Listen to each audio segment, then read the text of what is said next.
Pinataringan naman ni Senador Ping Lacson si Senadora Pia Cayetano sa issue na hindi pangangamusta matapos maipit sa Senado noong nagkaputukan. Balita mula sa Senado, hatid ng Radyo Patrol, Robert Mano. Kamusta ka, Kuyang Robert?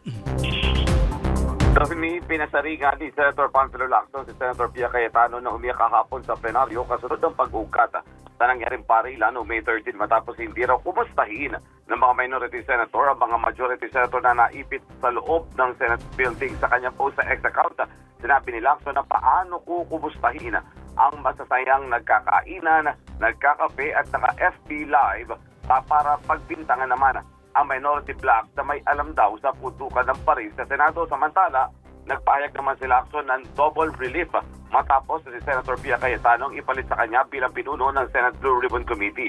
Nauna nang ipinunto ni Lacson na ang namumuno sa investigasyon ng panel hinggil sa maanumalyang flood control project na ang lahat ng pinuno ng mga komite sa Senado ay inihalal ng kanilang mga kapwa-senador at nagsisilbi batay sa tiwala ng kanilang mga kasamaan. Sa ilalim ng pamumuno ni Lacson, nakatulong ang Blue Ribbon Committee sa case build-up efforts laban sa ilang personalidad na iniug dahil sa issue ng flood control.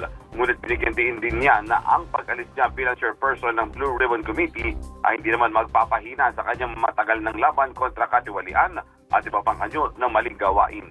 Iyan ang balitang kumpirmado. Sigurado ito ang Radyo Patrol, Robert Mano, DZMM. Maraming salamat.